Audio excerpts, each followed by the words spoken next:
Welcome and hello. My name is Dawn Eshelman and I'm head of programs at the Rubin Museum of Art in Chelsea, New York City. While our museum is temporarily closed and during these uncertain times, we want to stay connected with you. So we will be sharing previously recorded meditation sessions. For more resources and inspiring content, head to rubinmuseum.org/care package. We hope you enjoy, and we look forward to returning to our regular mindfulness meditation program as soon as we can. Take care. Welcome to the Mindfulness Meditation podcast, presented by the Rubin Museum of Art. We are a museum in Chelsea, New York, that connects visitors to the art and ideas of the Himalayas and serves as a space for reflection and transformation. I'm your host, Dawn Eshelman. Every Monday, we present a meditation session inspired by a different artwork from the Rubin's collection and led by a prominent meditation teacher from the New York area. This podcast is a recording of our weekly practice. In the description for each episode, you will find information about the theme for that week's session, including an image of the related artwork. Our Mindfulness Meditation podcast is presented in partnership with Sharon Salzberg and teachers from the New York Insight Meditation Center, the Interdependence Project, and Parabola Magazine. If you'd like to join us in person, please visit our website at rubinmuseum.org/meditation. And now, please enjoy your practice. Good afternoon, and welcome, Tashi Delek.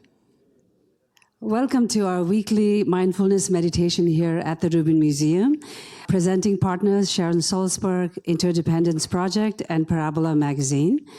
My name is Tashi Chodron. I'm the Assistant Manager to Himalayan Cultural Programs and Partnership.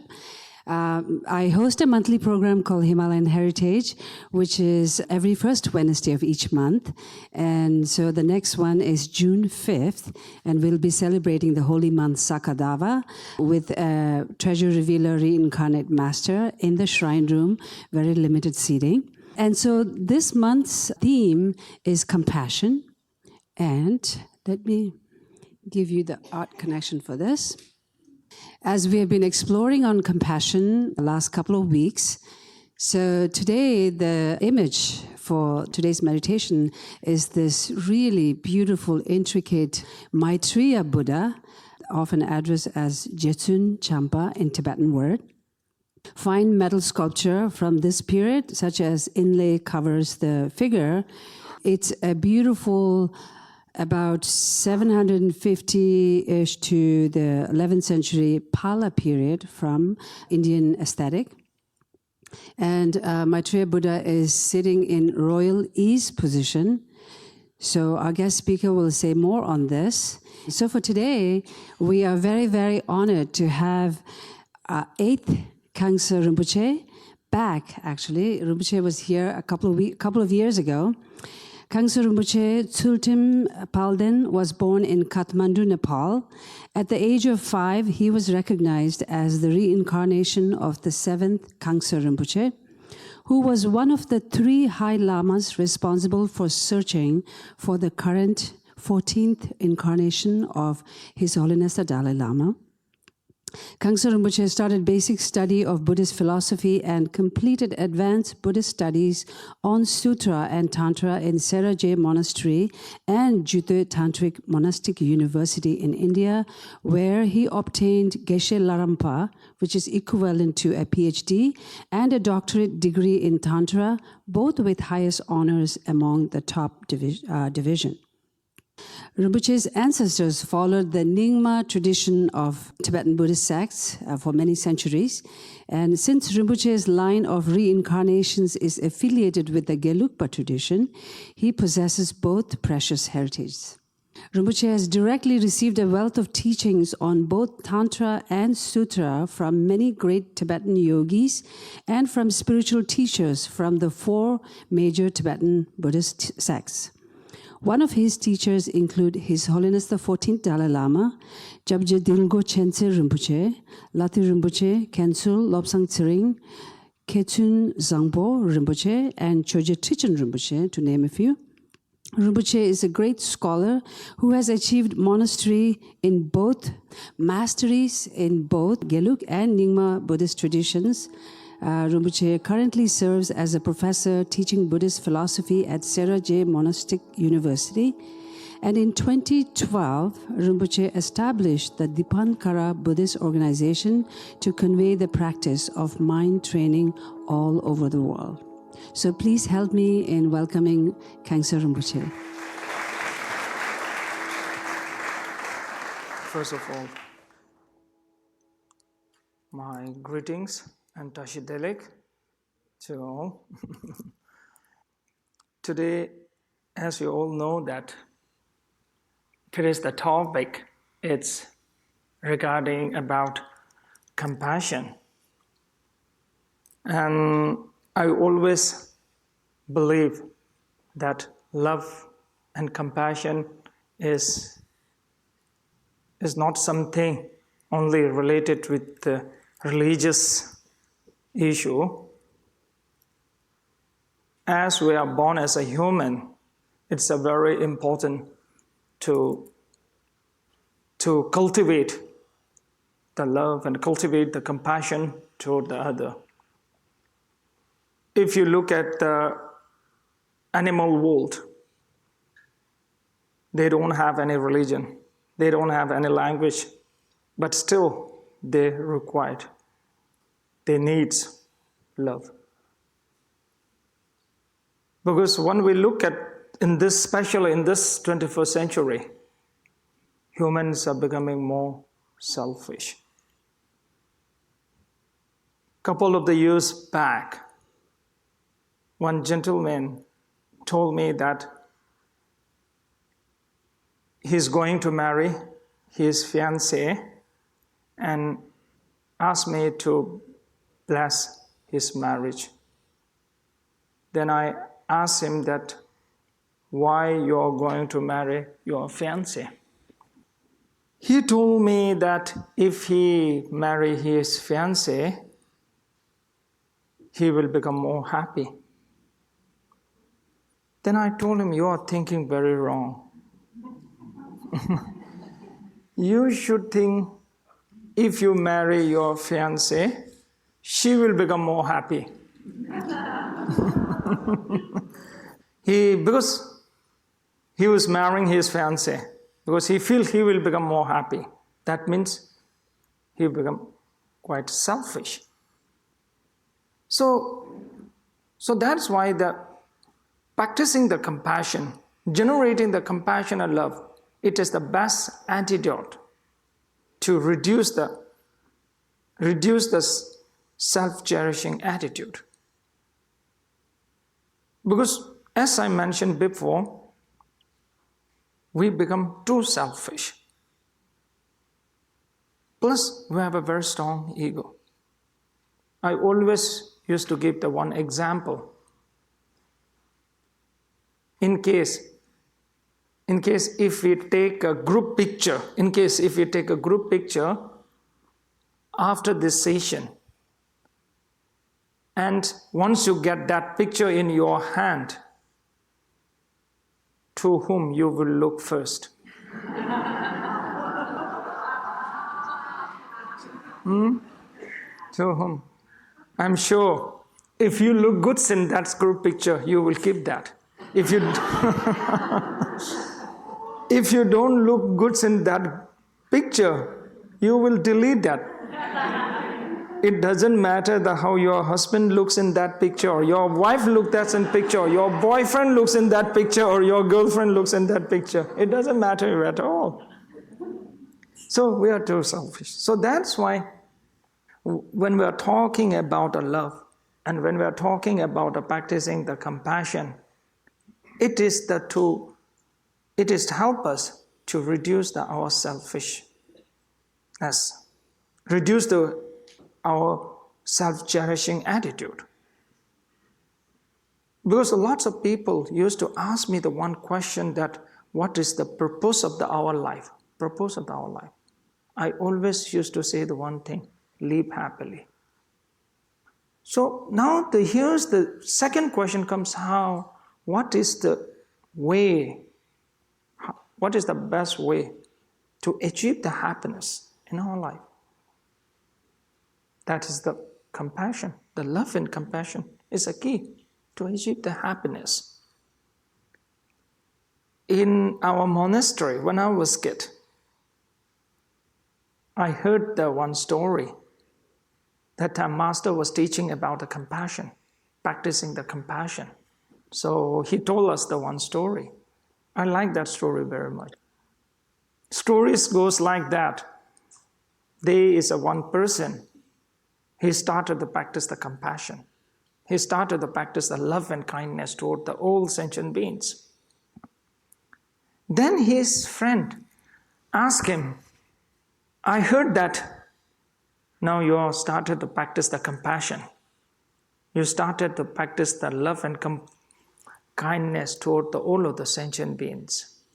So, in case if you have two yak, do you know yak?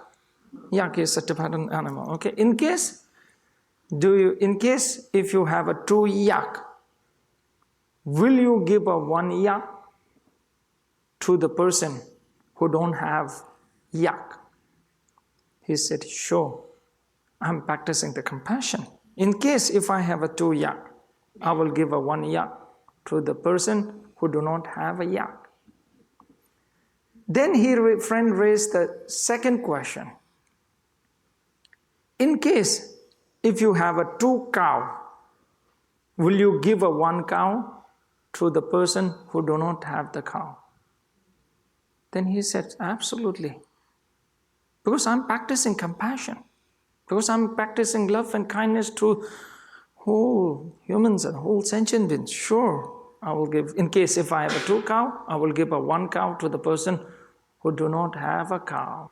Then his friend raised third question.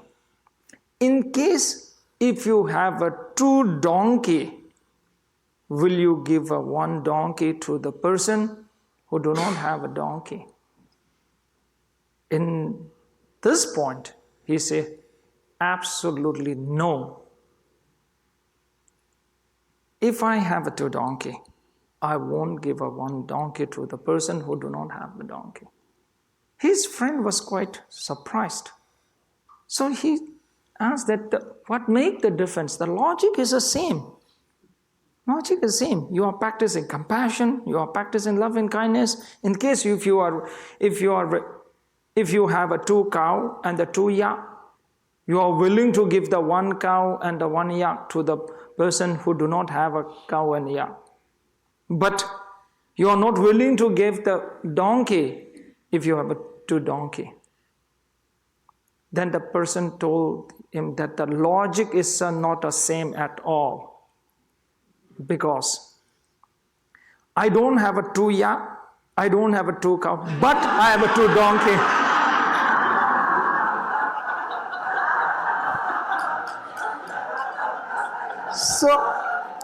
So when we talk about the compassion and the love, sometimes it's become a little bit tricky. Sometimes it's become a tricky. So that's why the compassion and love, sometimes you might feel that you are practicing compassion. Sometimes you feel that you love someone very much, but it will be sometimes, it can be the tricky. So that's why when we practice the compassion, when we practice the compassion, or when we generate the love toward the others, first key point is that the understanding the sufferings of the other, understand the suffering of the others. That is the one key point. Understand, then feel the sufferings. Understand and feels the difficulty of the others. Understand and feels the other challenges. When you understand and feel the other's suffering and the difficulties, then you can generate the genuine love, genuine compassion toward the others. So that's why when the Buddha, he teach the first session, he taught the suffering. He told the truth of the suffering. Because he want to let the people to understand the suffering. Know the suffering. Because right now, I'm sure you will think that you understand and you know the suffering. I'm sure you will think that you know the difficulties. But you don't understand and you don't feel the suffering for the others very properly. So that's why to practice the compassion, first step, you have to understand, you have to feel the difficulties or the sufferings of the other. That's the key point. Then the second point is that when you generate the love toward the other, you should not expect something back. Don't expect any result. What I mean, don't expect when you say I love you to someone, what you expect? You expect something back. If that person doesn't say anything, you will not feel very comfortable. Even if you love the dog, when you care the dog, you expect the reaction from the dog. Once you go on expecting the something, whenever you give the love to the other, then the love won't be the pure. When you love, don't expect. Then it will become a genuine love. So that's why in the practice, when we try to generate the love and compassion toward the hell beings, generate the love and compassion toward the beings which live in another universe in the Buddhist practice. When you practice the love toward some person whom you cannot see, then you cannot expect anything back. So that's why when you love and you generate the compassion, you should not expect. That's one most important key point when you're practicing the love or when you're practicing compassion. Okay? So now we will come to how we have to meditate, how we can meditate on love and compassion. It's a very important meditation. So that's why first when we start with the meditating on the compassion, so you have to keep your back upright. If you feel uncomfortable, then you don't have to. Back upright. Then your hand position should be, keep your right palm on the top of the left palm, touch your thumb. Because there is a secret in this hand position. Because when you keep your two thumbs each other, our inner energy, body energy will move very smoothly. So that's why you have to keep these two thumbs touch, and like this position, they keep your hand position just front of your navel, like this way. Then first thing is that when we meditate, the first step is we call that claiming the mind. So that's what I mean is that calming the mind. Because mind is like a monkey. So there is one very famous story about one great master. One student came to see that great master and asked that great master that can he teach him the meditation. So then the great master told that student that meditation is a very simple, very easy. You just go and close your eye and think anything, whatever you like. Meditate whatever you like. But only one thing you should not think while you are meditating. That is monkey. You should not think monkey when you meditate. Then the student feels that's very easy, very simple. He can think anything except the monkey. Then he went back and tried to meditate. Now you will know what comes in his mind.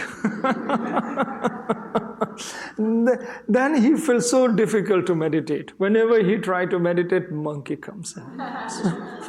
Okay? So that's why the first thing is called the calming the mind. So that's why what you have to do is to just inhale or exhale the breath. Just focus on your breath, okay? Breath.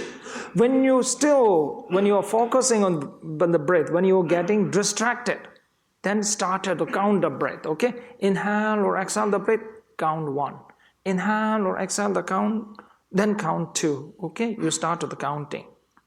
Once you can focus quite well on your breath, then don't count. Once you cannot. In case if the monkey comes in your mind, then start counting the breath, okay? Okay, then I will leave for the few minutes, okay? Inhale or exhale, then you just focus on your breath, okay? Once you could not focus on your breath, when you're getting distracted, then count the breath up till 20, 21.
Okay, now we'll come to the meditation on compassion. So this meditation, what you have to do is you have to visualize someone whom you love. Someone just in front of you, visualize. You can visualize your parents, your kids, and all your family members. Visualize. Then while you are visualizing them in front of you, then when you inhale your breath, you should visualize, think that you are taking the suffering of that family member or your dear one. When you inhale the breath. When you inhale the breath, visualize that they are suffering. Form of the black ray or the black light comes from them, and which enters into your body through your left nostril when you inhale the breath. When you exhale the breath, think that you are giving your own happiness to whom you loved. With the form of the white light, the happiness in the form of the white light which comes out of your body from your right nostril. This practice we call the Tonglen in Tibetan. That means giving and taking meditation. You are taking the suffering of your dear one and you are giving the happiness to your dear one. So when you inhale, visualize that you are taking the suffering of your dear one. Exhale, visualize that you are giving your own happiness to that dear one. Just visualize the someone whom you really love. Okay, so that is the one meditation. That is the one meditation that I quite oftenly do, because in my life, lots of people send me the message and send me the mails and ask me to pray for them. So whenever I receive the message, whenever I get the mails for asking me to pray for them, I always do this meditation, visualizing the person and visualizing the person whom asked me to pray. Then I inhale the breath, I visualize that taking the suffering of them. When I exhale the breath, I visualize that I'm giving my happiness to those people. Okay, so so now I was just wondering that, did you understand that what you have to meditate? Great, that's important. If you understand what you have to meditate, very good. If you don't understand it, very good. Because when the Buddha was giving the teaching, there's Prankaparamita Sutra, that is one teaching. It contains 100,000 verses. When he was giving that teaching, it said that the gathering is more than 1,000 people. But interesting thing is that only few people understand what he was talking. And only few people did not understand him. Only few people. Gathering might be more than thousands. Only few people understand him, and the only few people did not understand him. Most of the students, most of the people, they misunderstand Buddha. So once you understand, very good. When you don't understand, very good. You should not misunderstand the meditation step, okay? So what will we do is that, okay? So we will meditate, okay? Inhale or exhale the breath, and you just visualize that someone, okay, whom you really love, and inhale, then you just visualize you're taking the suffering of that your dear one, okay? Then when you exhale, think that you are giving your own happiness, okay? But the one thing, after you did the meditation, you don't have to call the person and you don't have to tell them that you took the suffering of your loved one, okay? You don't have to do that, okay? Okay, I'll leave a few minutes, okay?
Thank you.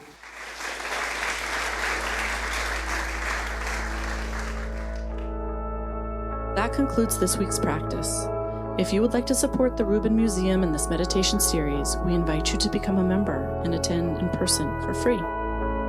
Thank you for listening. Have a mindful day.